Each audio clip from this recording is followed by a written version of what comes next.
Okay, welcome back. We'll be exploring some frontier topics within effective altruism over the course of the next hour. And now it's my pleasure to introduce Caspar Oesterheld. Caspar studied computer science at the University of Bremen. Going all the way back to middle and high school, he completed a year's worth of university-level courses in math at the University of Hamburg. He has published in the journal Synthese, and his research includes decision theory, theoretical computer science, and artificial intelligence. He's here to speak to us about cooperation across the multiverse. Please welcome Caspar Oesterheld. Thanks. Okay, so in this talk I'm going to give a brief introduction to an admittedly somewhat exotic idea called multiverse-wide cooperation via correlated decision-making. The idea is based on a particular view about decision theory, and so I'm going to start by just introducing that view and how it contrasts with competing views. I'll then discuss whether this view has implications for how humans should interact with each other on Earth, and I'll sort of tentatively say usually not, and I'll then argue that this view does have implications for effective altruists who believe that they live in a large universe or multiverse of some sort. So here's a famous decision problem called, for unimportant historical reasons, the prisoner's dilemma. And it's a game between two agents, both of which are assumed to be purely self-interested. And they play this game once. Afterward, they sort of part ways and never meet each other again. And they cannot communicate or sort of make commitments or something like that before making their decision. And they face a choice between two options. And the first option is to increase their own payoff by $2, so they can take some money out of some resource pool, or they can give $3 to the other agent. And so both agents now have to decide which of these to pick. And the standard game theory way of reasoning about this is to say, okay, whatever the other agent does, it's better if I take $2 for myself. So even if the other agent is nice and gives me $3, I'm still better off taking the $2. So I should just take the $2. And this is sort of unfortunate because then if both players reach this conclusion, they end up worse than if they have both given each other $3. So now let's consider a variation of this prisoner's dilemma. It's basically the same game, but now the two agents are assumed to be exact copies of each other. So let's start by assuming that they're really sort of atom by atom copies of each other. Now there seem to be two different ways of reasoning about what to do in this decision problem. The first is supported by causal decision theory, which is a general theory about how to make instrumentally rational decisions.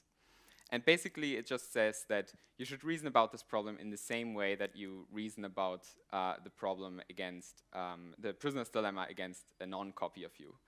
And so basically you say, okay, I can't causally affect what the other agent does, so I'm just going to take $2 because no matter what the other agent does, taking $2 is better than giving the $3 because it gives me additional $2. Okay, so that's causal decision theory. And here's the second way of reasoning about this problem.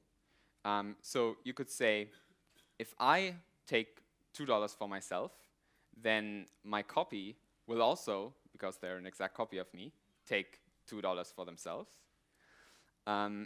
Whereas if I give $3, then the copy will also give $3. And so if I give $3, I'll have more money. I'll have $3 rather than just $2. And so giving $3 is the rational option, according to this line of reasoning. And so this reasoning was called superrationality by Douglas Hofstadter, and this is the term that I'm going to use for this type of reasoning. It is supported by a few different sort of general theories of instrumentally rational decision making. In academic decision theory, the best known one is evidential decision theory, and another one is functional decision theory, which has been proposed by researchers at MIRI. And these sort of differ in some ways that aren't really important for this talk, but sort of both of these and a few others support this superrational line of reasoning. And this is the idea that I'm going to propose is based on the assumption of this line of reasoning. So I'm going to assume that superrationality basically works, or that you should reason like this in these types of problems. I won't give any sort of further justification for this claim, just because I don't have the time, unfortunately. But if this talk convinces you that this difference between these two views matters, then all of these references given here are good starting points for thinking about whether superrationality is the right way to reason about these types of problems.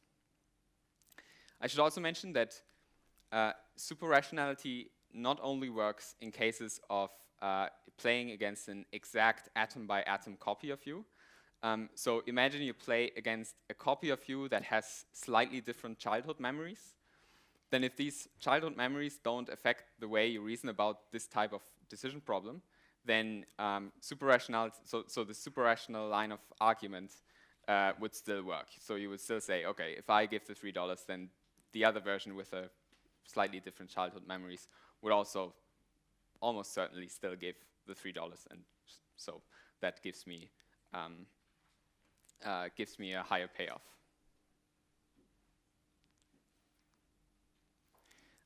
There are some clarifications that I think it is important to make. So these are common confusions, I believe, about how superrationality works, or how a causal decision theory and these alternatives differ.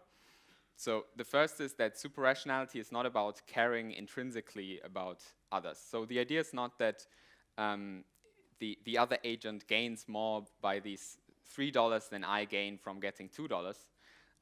So in this prisoner's dilemma, it is assumed that you don't care about the other agent, and so for superrationality to work, you don't have to care about other agents.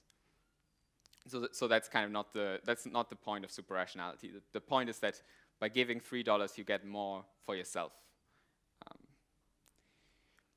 So the second clarification is that this difference of opinion is not about beliefs about how the world works. So it's, for example, it's not that causal decision theorists have a strong belief that determinism is false, and that it's possible for two atom-by-atom copies to make different decisions. And conversely, evidential decision theorists don't believe that you have some magical way of causally influencing what the copy decides. So it's not that that one of these two that sort of one of these two views is based on some sort of belief about the world that one could test, but it's about how we use our beliefs to make decisions. So, for example, how we use our knowledge about causality to make decisions. And the third clarification that I would like to make is that superrationality is not about reputation or tit for tat. So in real world decision problems, sort of a typical reason to be nice to others is that they will see that you've been nice, and others may also see that you've been nice, and so others will think more highly of you if you've behaved nicely, and may reward you for your sort of friendliness. But superrationality is not based on this idea. So it's really superrationality is really about sort of getting more money in this particular decision problem without thinking about how this may affect sort of in some weird or like complex causal way how future agent, or like how other agents will treat you in the future, basically. Here's another example in which superrationality can be applied, if it works at all. So basically, this is like the prisoner's dilemma. So again, each agent can either take money for themselves or give a slightly higher sum to some other agent. But now the agent that you can benefit is not the agent that can benefit you. And so usually this kind of reciprocity is very important to cooperation, but for superrationality it doesn't really matter that much. So you would still reason that if I give my sort of successor on this list or this graph $3, then my predecessor, because they're in a sort of symmetric situations, they will also give me $3, and so I'm better off than if I take $2 for myself.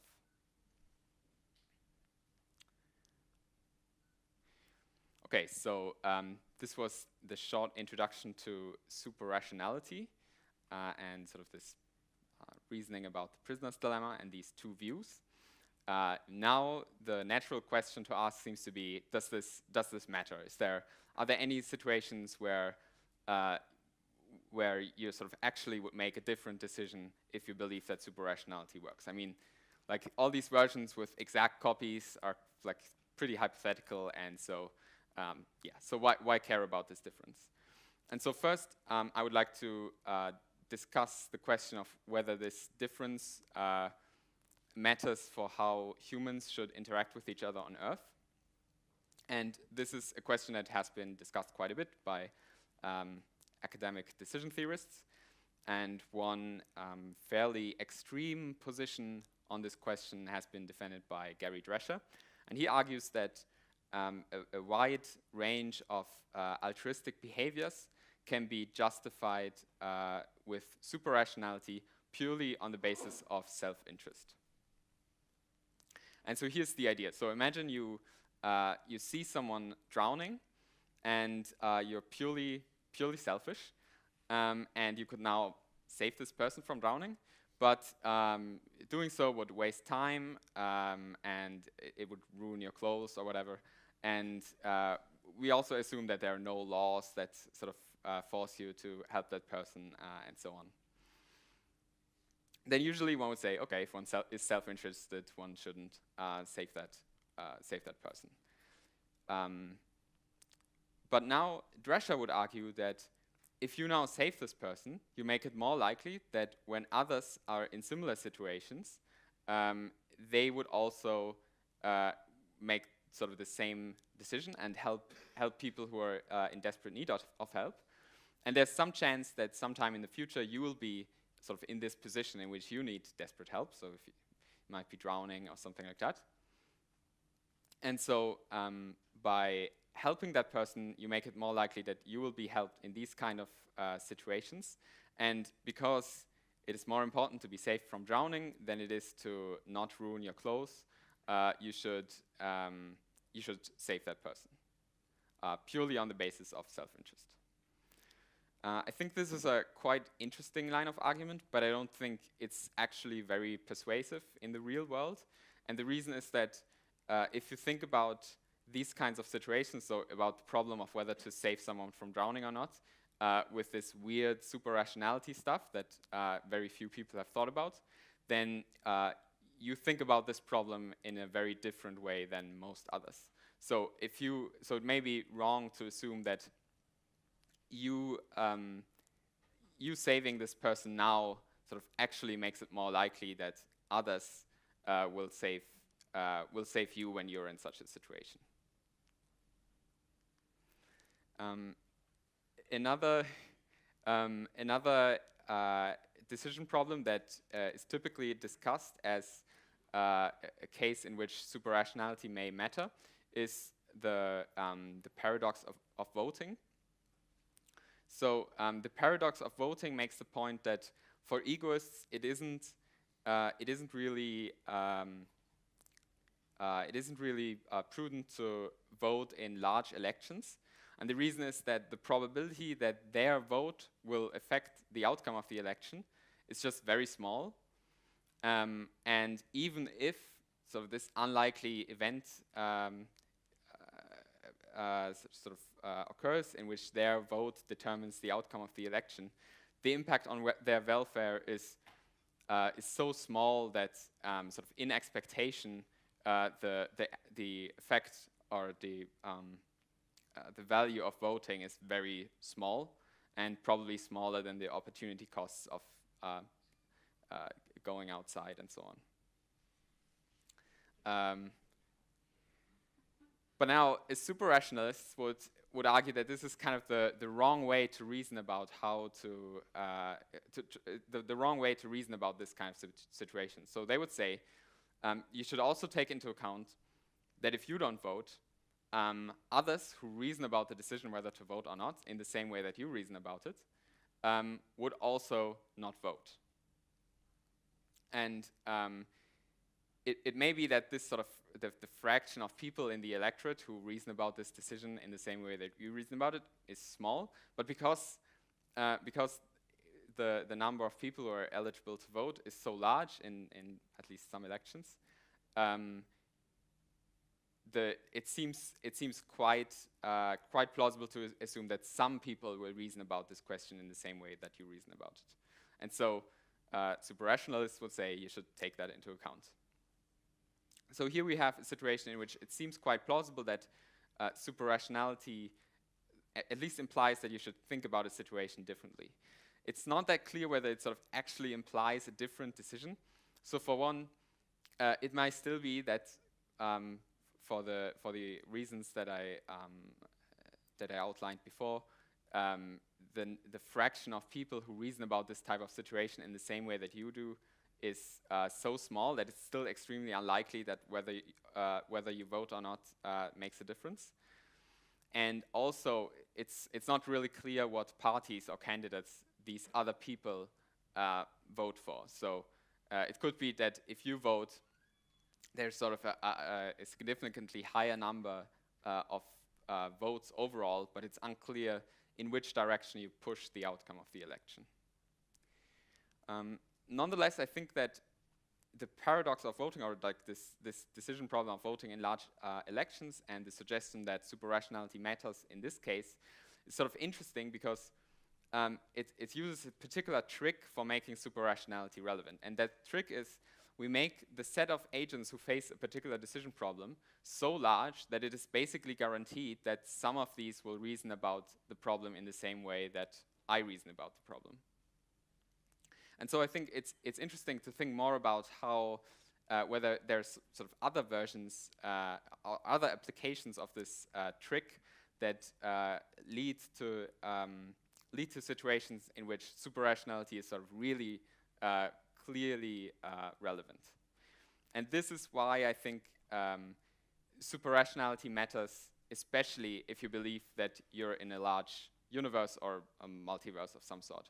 So modern physics suggests that some kind of theory which, or that basically that we live in some kind of very large universe. So for example, we might just live in a spatially infinite universe, or the average interpretation of quantum mechanics might be true, but the probability that one of these things is true, one of these things that imply that we live in a large universe or multiverse, the probability seems quite high.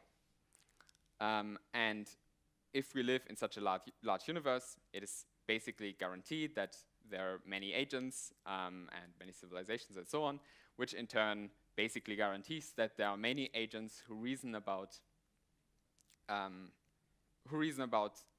superrationality and these kind of things in the same way that I, for example, reason about it. And for egoists, these, or I guess many people in general, this fact doesn't really matter. So they may agree with superrationality and they may agree with the multiverse stuff, but they may say, okay, well, I could now theoretically take into account that if I make this choice, then in other parts of the multiverse, some other agents will also make this choice. But in practice, what choices other people in other parts of the multiverse make will never affect me or my country or whatever, just because they're too far away. And so I can sort of systematically ignore all of this stuff. But this is an effective altruism conference, and so I expect that many of us care about, for example, sentient beings wherever they are. So we also care about the sentient beings in other parts of the multiverse. And so for us, it seems more plausible that superrationality and sort of correlated decision-making stuff makes a difference if we believe that we live in a large universe or multiverse. And so here's a sort of model situation in which it might matter.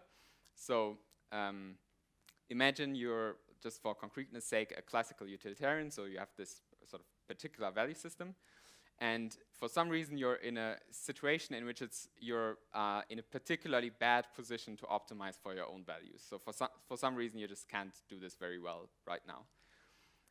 And for some reason you're in a really good position to benefit some other value system. So let's say you're in a really good position to make the world more just, but in a way that you as a classical utilitarian don't care about at all. Then usually you would say, okay, I mean, obviously I'm still going to try to increase welfare or stuff like that, like the welfare of well-being of animals and humans and stuff like that, because I just don't care about making the world more just in this particular way. But if you take superrationality and the multiverse into account, you might think about this differently. You might say, okay, there are all these other agents who are some of which reason about this type of decision in the same way that I reason about it. And some of these are in sort of symmetric decisions toward my value system. So they have the choice between benefiting their own values very ineffectively or very effectively benefiting my values.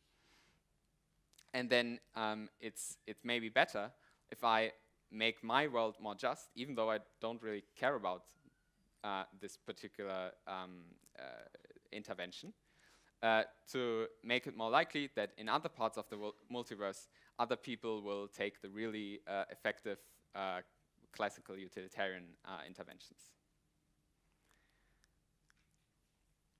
Here's a more practical example. So I won't give all the caveats on this, but so here's the basic idea. So imagine again that you have some particular value system. I'll just take a classical utilitarianism again, and imagine that you have the choice to, or you have the option to invest some amount of time to convince someone that classical utilitarianism is the right moral view. Again, you would usually think, yeah, that's a good thing. As long as you don't have to invest too much time, it's probably good. But now again, if you think about the multiverse and superrationality, you might say, okay, if I convince this person of classical utilitarianism now, then all of the people in the multiverse who reason about these kinds of things in the same way that I reason about them would also try to convince people of their values. And so there's this kind of multiverse-wide tug of war between different value systems, and everyone tries to convince everyone else of their values. And if you sort of join this tug of war on your side, then you also make it more likely that others will join on the other side, or other sides, I guess.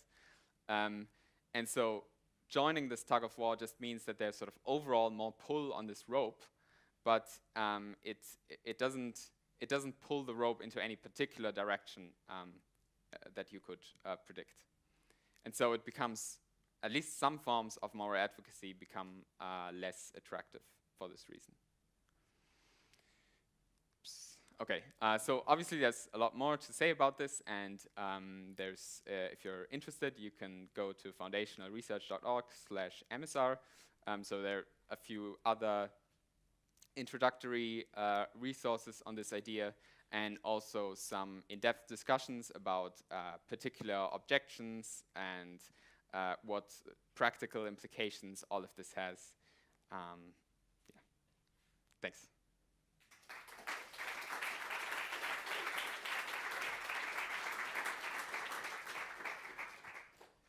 Thank you, Caspar. So we're going to run questions, as always, through the app. You can submit questions right through the Bizzabo app or go on the web to london.eaglobal.org/polls. london.eaglobal.org/polls. So one question that I was kind of wrestling with sitting here is there a mechanism? I mean, the sort of structure of the argument seems to be, if you are purely selfish, you'll do this. But then if you think about kind of other people in your same situation, even if they're sort of distant from you and you can't affect them and they can't affect you, then somehow there seems to be some sort of causal relationship. But I'm struggling to kind of pair the implied causal nature of my thinking things through involving superrationality with the other understanding that I have, which is that I can't actually cause anything for these people in these distant parts of the multiverse. So what am I missing there? Yeah, so there are different views on this question. So some who would say that one should cooperate in the prisoner's dilemma against the copy or give the $3. Some of these people would say that there is no causal, or that it's sort of wrong to view this relationship as causal, and that there is no causal mechanism, and that you should give them the $3 because that gives you evidence that the other agent also gave $3. So if a friend observes you giving $3, they would infer that the copy of you also gave $3, and that this is sort of the way to reason about it. And so this doesn't involve any kind of causal mechanism at all. But there are also other views where you introduce some sort of new, like somewhat awkward, I think, views about causality. Like you could think about logical causation, and then you could say sort of my choosing to give $3 logically causes the other agent to also give the $3, or you identify with some non-physical entity that can sort of logically cause all of the copies of you to make a particular choice. So there are different views about like whether there's a mechanism or not, or what the right way to think about this is. And yeah, I'm relatively agnostic about this, I would say. Also because it doesn't seem to, or some of these views basically make the same recommendations.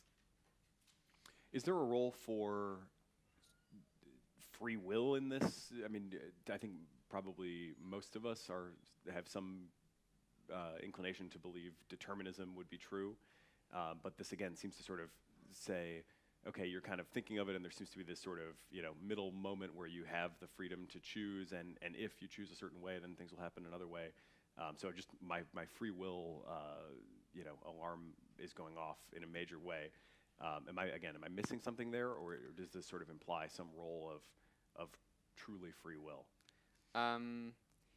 It's so this is something that a lot of people bring up when they discuss Newcomb's problem, which is sort of a variation of this prisoner's dilemma against a copy.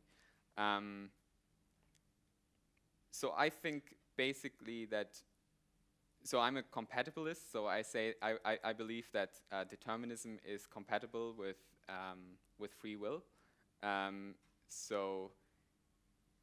Which I think is also, I think, the most common view among professional philosophers. But yeah, I guess to many people this is counterintuitive. But so I sort of think about it like this. I can sort of really choose. But it's also already determined what I do. It's just that I don't know what sort of my physical structure implies about what I will choose, and also sort of I am this physical structure, so it's totally fine if that physical structure sort of determines what I will do. But yeah, I guess this is not the kind of thing that one could clear up in such a short. Not in the course of a 5-minute Q&A anyway. Sorry. Some of these questions in and of themselves may be too much for a 5-minute Q&A. Here's one that might be somewhat tractable. Is there a reason to dismiss the possibility of agents elsewhere in the multiverse who are sort of opposed to me in terms of my value system or whatever, such that if I reason this way, then they maybe will also reason this way, but sort of cancel me out in the end anyway? Agents that always make opposite decisions. Ah, okay. Yeah. So yeah. That's. Did you write the? Yeah. Okay. Yeah. I mean, like agents that always make opposite decisions to me. Yeah. Could I believe in those, and might they cancel out the effect of agents that always make the same decisions? Yeah. I guess in principle it's possible to believe in these agents, and there's sort of possible worlds in some sense where something like this happens. But I would guess that sort of evolutionary pressures just ensure that most agents tend to be similar rather than sort of exact opposites of each other in some ways.